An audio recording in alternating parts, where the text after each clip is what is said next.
Ang iyong ama ay isang napakapangit na goblin. Pero ikaw, na isang maliit na goblin, ay hindi lang gwapo.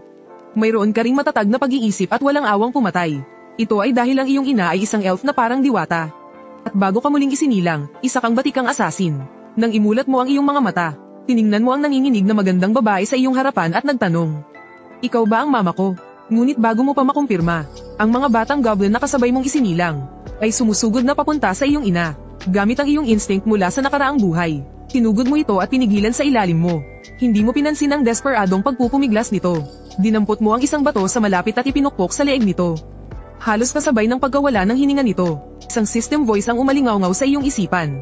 "Binabati kita, sa iyong pagsilang, agad mong pinatay ang iyong kalahi sa isang mabilis na paraan. Nakatanggap ka ng skill na Evil Eater at isang puntos ng lakas. Binaliwala mo ang boses ng system. Hinaplos mo ang umbilical cord na nakakonekta sa iyo. At naramdaman mo ang isang ugnayan ng dugo. Nagpakita ka ng isang kakaibang ngiti. Ako nga ang iyong anak. Ang magandang babae sa sulok ay may itsura ng kawalan ng pag-asa. Dahil kagagaling lang niya sa panganganak, wala siyang lakas para lumaban. Sa sandaling iyon, isang batang goblin ang tahimik na lumapit sa iyo.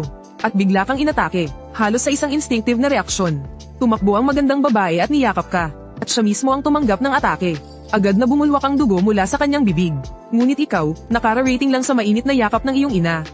Ay nakita ang iyong ina na may dugo sa gilid ng bibig. Isang matinding galit ang biglang sumiklab sa iyong puso. Sa iyong nakaraang buhay, isa kang walang awang killing machine. Ang tanging damdamin na itinuro sa iyo ay ang sumunod sa iyong ina. Kaya hindi ka nag-atubili. Tinaas mo ang isang bato at ipinukpok sa batang goblin. Huling umalingaw-ngaw ang misteryosong boses ng system. "Binabati kita, napatay mo ang batang goblin. Batay sa epekto ng iyong skill na Evil Eater, nakatanggap ka ng isang puntos ng bilis. Ang iyong malupit na pamamaraan ay agad na ikinagulat ng lahat. Ngunit sa sandaling ito, iisa lang ang nasa isip mo. Ito ay ang patayin ng lahat ng mga nasa harap mo, ng mga batang goblin na nagtangkang lapastanganin at saktan ng iyong ina. Puksain silang lahat, matapos mong sunod-sunod na mapatay ang dalawang batang goblin. Natauhan na rin ang maraming batang goblin. Nagsimula silang umungal sa galit sa iyo. Biglang naging magulo ang pugad. Ngunit isang malamig na handgereng pumatay lang ang kumislap sa iyong mga mata. Sunod-sunod at tumpak na pagpalo, sa likod ng ulo ng mga batang goblin. Hindi tumigil ang tunog mula sa system sa tuwing nakakakuha ka ng dagdag lakas. Hanggang sa makapatay ka na ng 10 batang goblin. Dumaan ka na sa 10 beses na pagpapalakas. Malinaw mong nararamdaman ang pagbabago sa iyong katawan. Hindi lang lumakas ang iba't ibang aspeto mo. Nakakuha ka rin ng isang malakas na skill. Ngunit sa sandaling iyon, bumukas ang lumang pintong gawa sa kahoy. At nagbigay liwanag sa madilim na silid. Anong nangyayari rito? Pumasok ang dalawang adultong goblin at tiningnan ang paligid. Grabe, ang silid na dating ginagamit para sa panganganak, ngayon ay naging lugar na ng mga bangkay. Puno ng mga nagkalat na bangkay ng mga batang goblin. Noong una, inakala nilang gawa ito ng mga aliping taga-anak. Hanggang sa mapansin nila ang dalawang natirang buhay sa sulok, na umagaw ng kanilang atensyon. Tigil, nang makita mo ito, agad mong binilisan ang iyong kilos. At hahampasin na sana ang isa pang batang goblin. Sakto namang tumama ang bato sa ulo ng batang goblin. Nang mahawakan ng isa pang adultong goblin ang iyong paa. Dahil dito, tumalon ka para iwasan siya. Kasabay ng isang sipa habang nasa ere. Direktang tumama ang bato sa kaliwang mata ng batang goblin. Nang makita mong hindi pa siya patay, susugod ka na sanang muli. Ngunit sumugod ang adultong goblin na nagtatangkang pigilan ka. Isang dakot ng buhangin ang inihagis mo mula sa iyong palad. Pagkatapos ng isang malakas na kalabog, isang bato ang saktong tumama sa mata ng isang adultong goblin. Mabilis kang lumapit sa batang goblin. Noong malapit ka ng magtagumpay, biglang kumilos ang goblin shaman na kanina patahimik sa isang tabi. Ang lakas ng loob mo, iwinasiwas ng shaman ang kanyang tungkod. At mula sa lupa ay umusbong ang hindi mabilang na mga baging. Iginapos ka ng mga ito sa ere. Saan nanggaling ang mga halamang ito? Bakit sila gumagalaw at pumupulupot sa akin? Isang hamak na paslit pero napakayabang. Ito ang parusa sa pagpatay mo sa sarili nating lahi. Ito ang ganti sa pagbulag mo sa mata ko. Nang malapit nang bumagsak ang pamalong kahoy ng goblin. Sa sandaling iyon, ang elf na kanina pa nagtatago sa sulok ay biglang sumugod at niyakap ka. Tigil. Hoy, bakit mo ako pinipigilan? Siya ang salarin na pumatay sa 12 ng mga kalahi natin. Naabisuhan ko na ang general. Ang general na ang magpapasya sa kapalaran ng batang goblin na ito.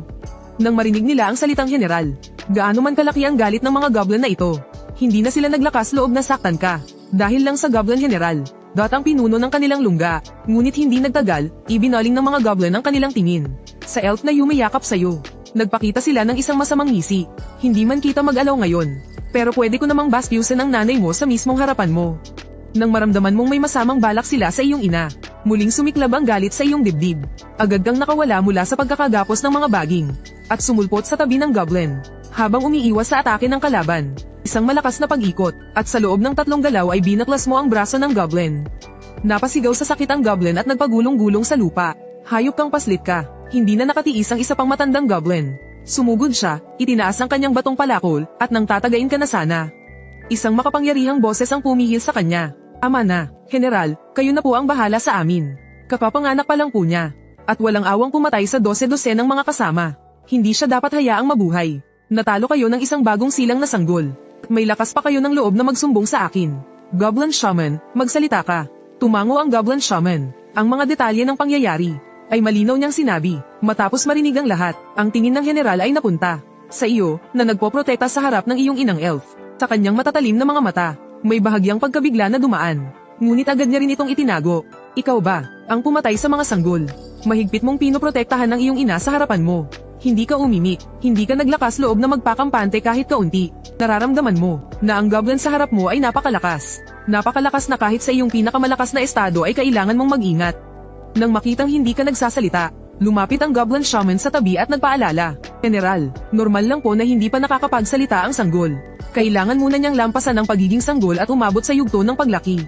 Kung ganoon, saka na natin pag-usapan kapag nakakapagsalita na siya. Sa sandaling iyon, bigla kang nakaramdam ng pagkahilo. At agad kang natamba. Mabuti na lang at inalagaan ka ng iyong ina. Mabilis kang nagkamalay. Pagkatapos, ikaw at ang iyong ina ay dinala sa isang kulungan. Dito nakakulong ang maraming mga dalaga. Sila ay mga kasangkapan lamang ng mga goblin para magparami ng lahi. Ngunit napansin mo na tuwing may dalagang kinukuha ang mga goblin, at maririnig ang kanilang malakas na mga sigaw. Tinatakpan ng iyong ina ang iyong mga tainga at mata. Habang siya mismo ay nanginginig at umiiyak sa takot. Dahil dito, nag-aalala kang nagtanong. Inay, anong problema? Isang goblin sa gilid na nakarinig sa tanong mo ay biglang tumawa ng malakas. Anong problema? Siyempre, magiging laruan namin siya. Tila may naalalang masamang alaala. Binitawan ka ni nanay, naging blanko at walang buhay ang kanyang mga mata. Inabot mo ang iyong munting kamay at hinaplos ang kanyang ulo. Dahil dito, kumalma ang kanyang isipan na malapit nang mawala sa kontrol. Nanay, huwag ka nang umiyak. Nang makita ang eksenang ito, tuwang-tuwa naman ang goblin sa labas ng rehas na bakal. Kapag mas natatakot ang biktima, mas lalo lang siyang nasisiyahan. Magpakasaya ka na lang dyan. Pagkalipas ng ilang araw, ang nanay mo ay magiging nanay na ng lahat. Madilim ang iyong mukha habang pinapanood ang mga paalis na goblin. Tinandaan mo sa isip ang pinuno ng mga goblin. Umiiyak si nanay dahil sa halimaw na yun. Kailangan ko lang patayin ang halimaw na yun. At hindi naiiyak si nanay. Kaya pagdating ng gabi, sinamantala mo ang pagkakataong nagpapabeya sa tungkulin ang mga goblin. Gamit ang skill na pagtatago sa anino, naging isa ka sa mga anino at madaling nakaalis sa kulungan. Dahil sunod-sunod na kinukuha ang mga tao sa kulungan. Hamina na ng husto ang pagbabantay dito. Mabilis mong naiwasan ang mga nagpapatrolyang goblin.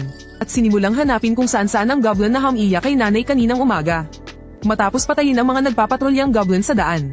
Sa wakas, nahanap mo na ang target mo ngayong gabi, ang goblin. Sa mga oras na ito, sinusubukan niyang gahasain ang babae sa kanyang harapan. Huwag, kahit sino, tulungan ninyo ako, walang silbi yan. Kahit pa mapaus ka sa kasisigaw, walang sino mang darating para sagipin ka. Dinilaan ng goblin ang kanyang mga labi, handa na siyang magpakasaya sa dilag na nasa kanyang harapan. Isang anino ng patalim ang dumaan sa kanyang leeg. Ang malaswang ngiti ng goblin ay nanigas sa kanyang mukha. Sa sumunod na segundo, nahulog ang kanyang ulo sa lupa. Hindi pa maintindihan ni Chris kung ano ang nangyayari. Nang makita kanyang nakatayo sa sulok, inakala niyang isa kang top-tier adventurer mula sa Adventurers Guild.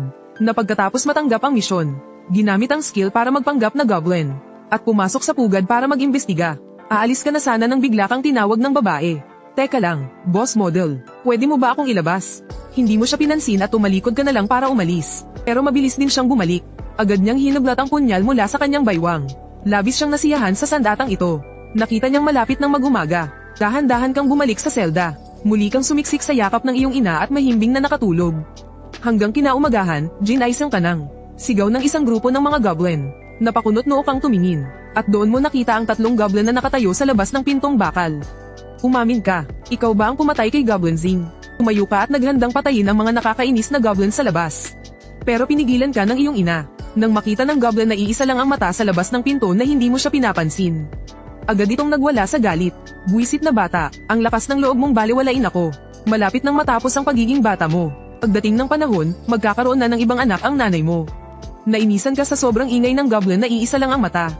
Agad mo siyang binato ng isang maliit na bato. Halos masira ang kanyang mukha. Agad na nagwala sa galit ang goblin.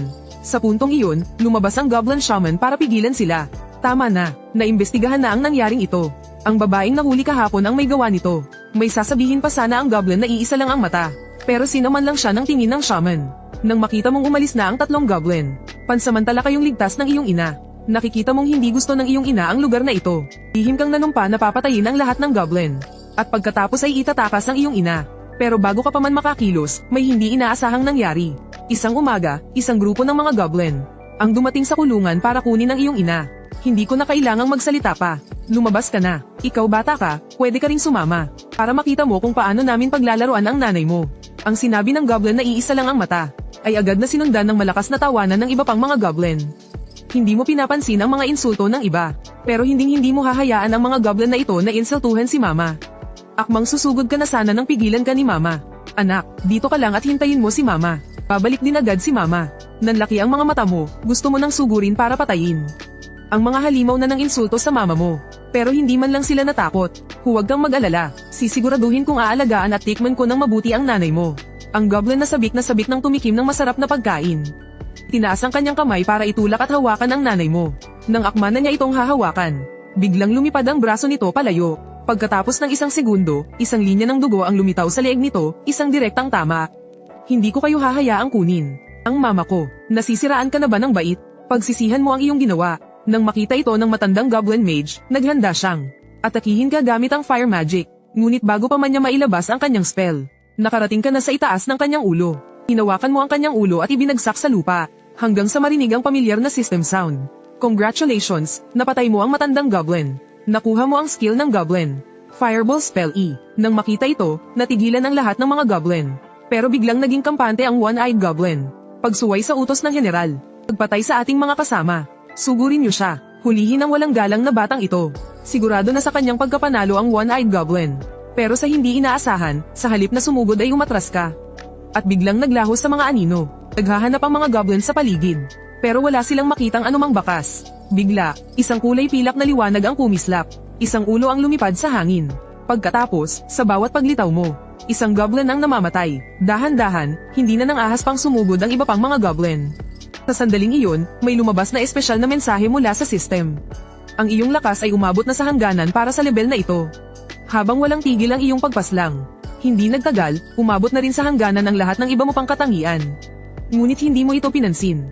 Sa halip, tinitigil mo ang Cyclops na goblin sa iyong harapan.